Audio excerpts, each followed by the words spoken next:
Hello दोस्तों, आज हम देखेंगे अधिगम के आकलन। बीएड सेकेंड ईयर में है ये।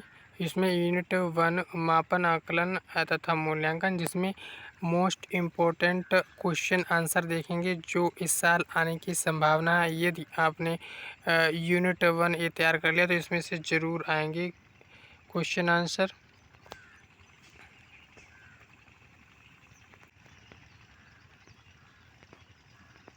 पहले देखते हैं विस्तरीय उत्तरीय प्रश्न।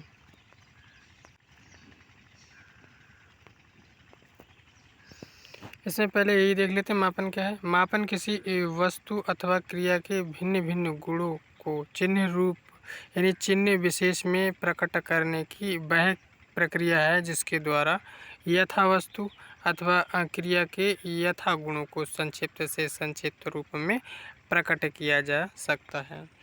पहले देखते हैं मोस्ट इम्पोर्टेंट लॉन्ग आंसर, फिर देखेंगे शॉर्ट। दोस्तों, ये लॉन्ग आंसर 2017 और 2021 में आया है। ये बहुत पूछा जाता है। इसमें शैक्षिक मूल्यांकन के प्रत्यय की व्याख्या कीजिए। निर्माणात्मक एवं संकलनात्मक मूल्यांकन से आप क्या समझते हो, उदाहरण सहित बताइए।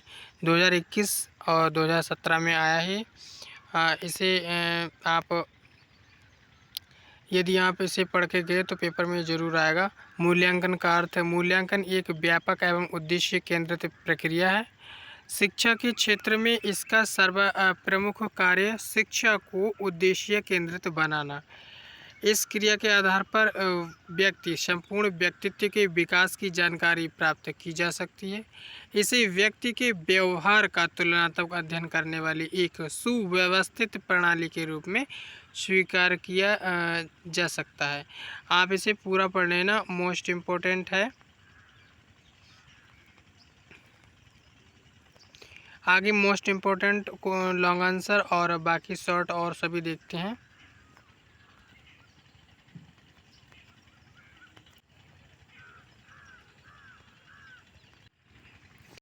कौन कौन से long answer and short answer B Ed second year में परीक्षाओं में आएंगे, ये सभी हम आपको बताएंगे।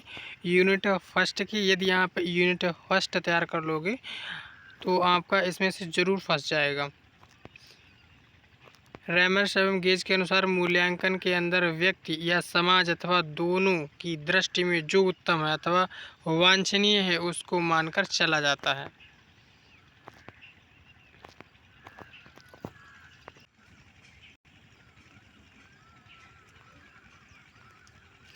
इसमें एक हेडिंग है निर्माणात्मक संरचनात्मक एवं, इसे निर्माणात्मक या इसे बोल सकते हैं संरचनात्मक एवं संकलनात्मक, इसे बोल सकते हैं योगात्मक मूल्यांकन।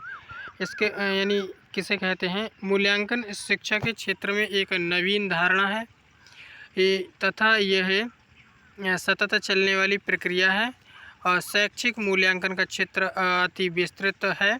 इसकी सहायता से शिक्षा नीति, शिक्षा योजना, शैक्षिक कार्यक्रम, शिक्षण उद्देश्य, पाठ्य वस्तु, शिक्षण विधि, शिक्षण साधन और यहाँ तक कि मूल्यांकन विधियों तक का मूल्यांकन किया जाता है। इसके साथ ही इस शिक्षा से जुड़े विभिन्न व्यक्तियों, प्रशासक, संगठनकर्ता, शिक्षक, अभिभावक की क्रियाओं तथा छात्रों की मानसिक एवं शैक्षिक उपलब्धियों का मूल्यांकन किया जाता है। निर्माणात्मक या बोल सकते हैं संरचनात्मक मूल्यांकन, फॉर्मेटिव इवोल्यूशन, यानी संरचनात्मक या निर्माणात्मक मूल्यांकन का उद्देश्य किसी प्रस्तावित शिक्षा नीति, योजना या कार्यक्रम, पाठ्यवस्तु, शिक्षण विधि, शिक्षण साधन अथवा मूल्यांकन विधि की कमियों को जानना, उन कमियों को दूर करना और उपयुक्तम शिक्षा नीति, योजना या कार्यक्रम, पाठ्यवस्तु, शिक्षण विधि, शिक्षण साधन अथवा मूल्यांकन विधि की संरचना करना। आगे और मोस्ट इम्पोर्टेंट क्वेश्चन आंसर देखते हैं। आप इसे ज़रूर पढ़ कर जाना, ज़रूर क्वेश्चन आएगा।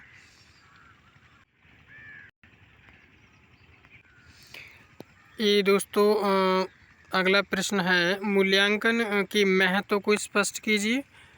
मापन तथा मूल्यांकन में अंतर स्पष्ट कीजिए। 2017 में आया है और शैक्षिक मापन को परिभाषित कीजिए। मापन तथा मूल्यांकन के बीच अंतर को स्पष्ट यानी संक्षेप में बताइए तथा मूल्यांकन किस प्रकार शिक्षक के लिए लाभदायक है। ये 2021 में आया है, मोस्ट इम्पोर्टेंट है, इसे हम देखते हैं। ये आप पढ़ के जाना। अगर पूरी वीडियो देखेंगे तो ज़रूर आपको इसमें से मोस्ट इम्पोर्टेंट क्वेश्चन आंसर मिलेंगे जो प्रश्न परीक्षा में आएंगे। दोस्तों अगर अच्छा लगे तो लाइक शेयर एंड सब्सक्राइब करना बिल्कुल ना भूलना। सब्सक्राइब करोगे ताकि हमारी सभी आने वाली वीडियो आपके पास पहले पहुंचेंगी। मूल्यांकन का महत्व। शैक्षिक मूल्यांकन शिक्षण प्रक्रिया से संबंधित समस्त वर्गों, छात्रों, शिक्षक, निर्देशनकर्ताओं, शोधकर्ताओं, शैक्षिक अधिकारी आदि के लिए अत्यंत आवश्यक एवं महत्वपूर्ण सिद्ध हो चुका है। इसमें फर्स्ट हेडिंग है बालक में निहित योग्यताओं के संबंध में जानकारी। शिक्षा का सबसे प्रमुख लक्ष्य बालक का सर्वांगीण विकास अर्थात मानसिक, शारीरिक तथा भावात्मक विकास करने से है। इन तीनों प्रकार के स्तरों पर बालकों का विकास करने हेतु कई विशिष्ट शक्तियों का विकास करना अनिवार्य होता है। उद्देश्य प्राप्ति की सीमा के संबंध में जानकारी, यानी मूल्यांकन के उद्देश्य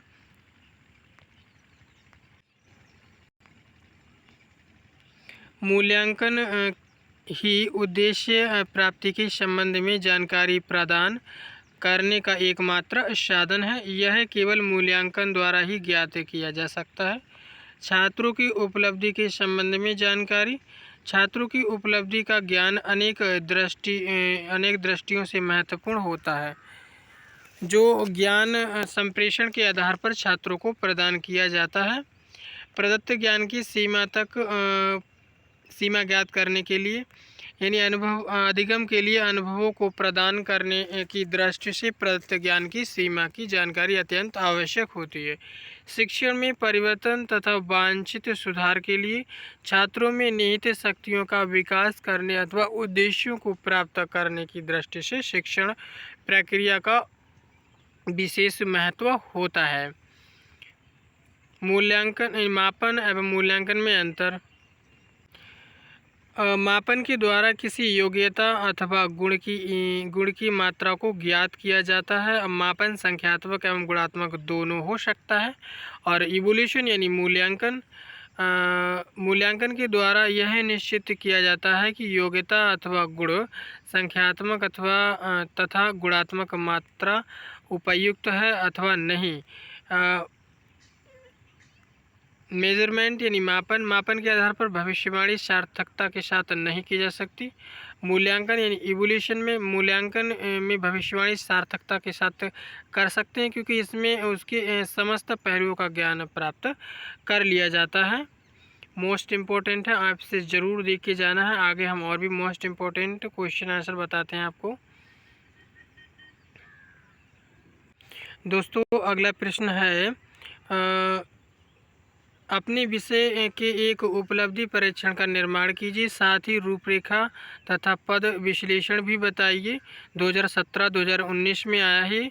और ब्लूप्रिंट तथा पद विश्लेषण कर अपने विषय के एक उपलब्धि परीक्षण का निर्माण करें, जो कि 2021 में आया है। अब देखते हैं इसमें उपलब्धि परीक्षण का निर्माण विधि।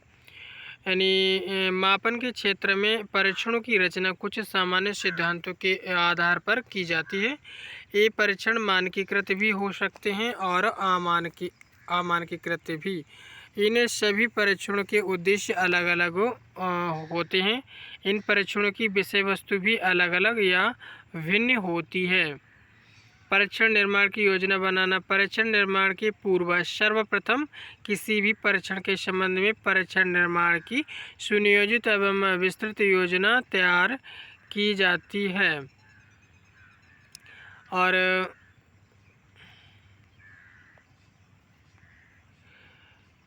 इसमें परीक्षण उद्देश्यों का यथोचित निर्धारण। किसी परीक्षण रचना की योजना बनाते समय सर्वप्रथम परीक्षण के उद्देश्य निर्धारित किए जाते हैं। विषय वस्तु का निर्धारण परीक्षण निर्माण के उद्देश्य को ध्यान में रखते हुए तदनुकूल विषय वस्तु को निर्धारित करता है। परीक्षण के स्वरूप आदि के संबंध में निर्धारण परीक्षण के उद्देश्य के तदनुकूल परीक्षण की विषय वस्तु निश्चित करने के उपरांत परीक्षण निर्माणकर्ता यह निर्धारित करता है कि परीक्षण का स्वरूप क्या होगा और परीक्षण का प्रारंभिक रूप तैयार करना। परीक्षणकर्ता जब एक परीक्षण निर्माण की सुव्यवस्थित एवं सुनियोजित योजना की रूपरेखा तैयार कर लेता है तो तदनुकूल योजना के तहत इसे क्रियान्वित करता है। एक परीक्षण पदों या प्रश्नों का एक सेट होता है। परीक्षण की पद परीक्षण रचना के पूर्व परीक्षण की सुव्यवस्थित योजना में यह निर्धारित किया जा चुका है कि परीक्षण में कितने पद तथा किस प्रकार के पद होंगे। परीक्षण के पद या प्रश्नों के प्रकार परीक्षण के प्रश्नों या पदों की संख्या बहुत कुछ इस तथ्य पर निर्भर करती है कि जिस मापित प्रत्यय के लिए परीक्षण की रचना की जा रही है उस मापित प्रत्यय के कितने क्षेत्र अथवा कितने अवयव हैं। और विशिष्टीकरण तालिका या ब्लूप्रिंट जब परीक्षण के प्रश्नों की संख्या एवं प्रकार के संदर्भ में निर्धारण हो जाता है तब विशिष्टीकरण तालिका ब्लूप्रिंट बनाकर यह निश्चित करते हैं कि अलग अलग प्रकार के प्रश्नों की संख्या कितनी और कितनी प्रतिशत होगी। विशिष्टीकरण या ब्लूप्रिंट तालिका जीव विज्ञान ये सब दिया हुआ है। इसमें पदों की रचना एवं सावधानियां विशिष्टीकरण तालिका का अनुसरण करके परीक्षण निर्माणकर्ता को परीक्षण के पदों की रचना करनी चाहिए। आप इसे अगर जितने क्वेश्चन आंसर आप देख के जाओगे परीक्षा में इसमें से ज़रूर आएगा, मोस्ट इम्पोर्टेंट हैं। दोस्तों लाइक शेयर एंड सब्सक्राइब करना बिल्कुल ना भूलना ताकि हमारे पास जो भी इम्पोर्टेंट क्वेश्चन आंसर हम जो भी भेजते हैं सूचनाएं वो आपके पास पहले पहुंचे, इसीलिए आप सब्सक्राइब करना बिल्कुल मत भूलना। पदों का व्यवस्थापन परीक्षण के प्रारंभिक रूप की रचना के अंतर्गत परीक्षण के पदों की रचना के उपरांत उसका संपादन किया जाता है। इसके उपरांत परीक्षण के पदों को एक विशेष व्यवस्था के अनुसार लिखते हैं। परीक्षण के प्रारंभिक स्वरूप की जाँच करना किसी परीक्षण के प्रारंभिक प्रारूप की जांच करना मापन के क्षेत्र में परीक्षण का पूर्व अध्ययन भी कहा जाता है।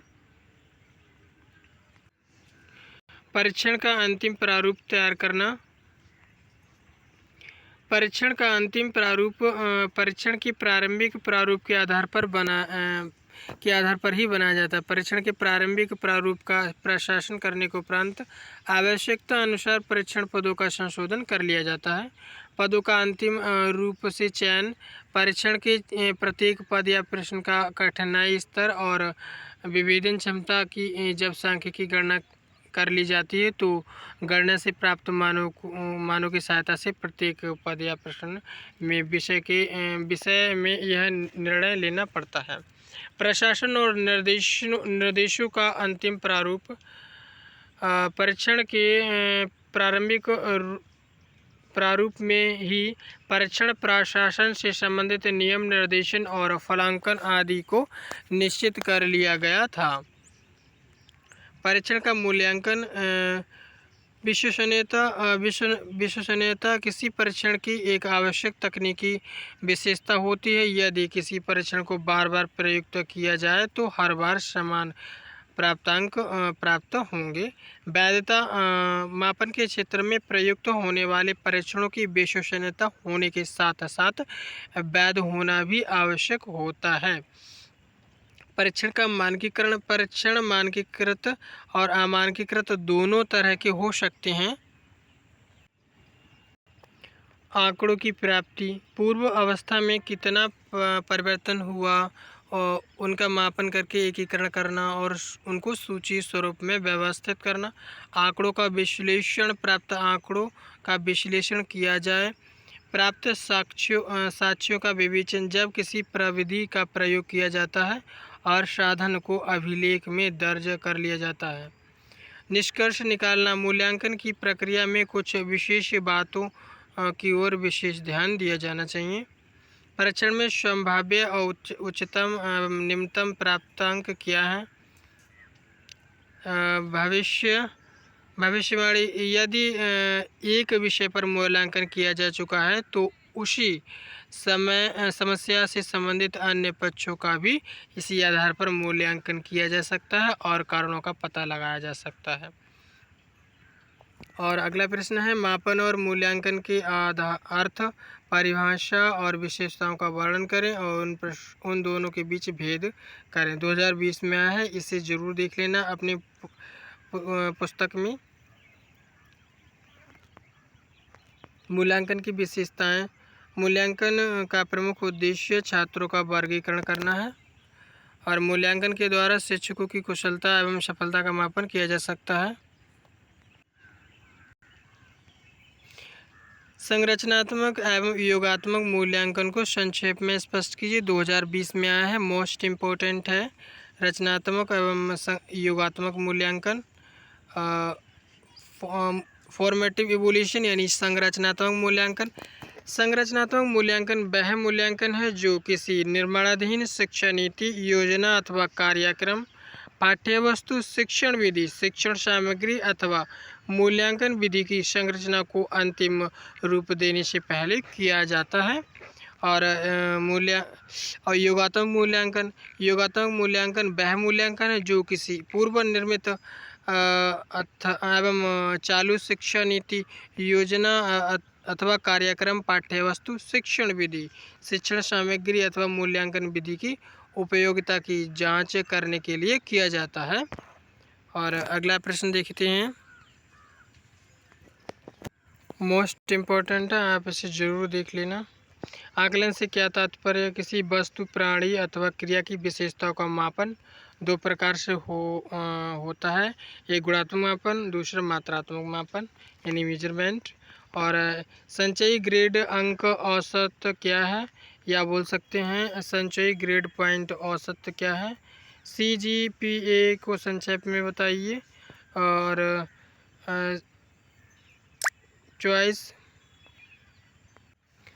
चॉइस बेस्ड क्रेडिट सिस्टम क्या है? चॉइस बेस्ड क्रेडिट सिस्टम को समझाइए। 2000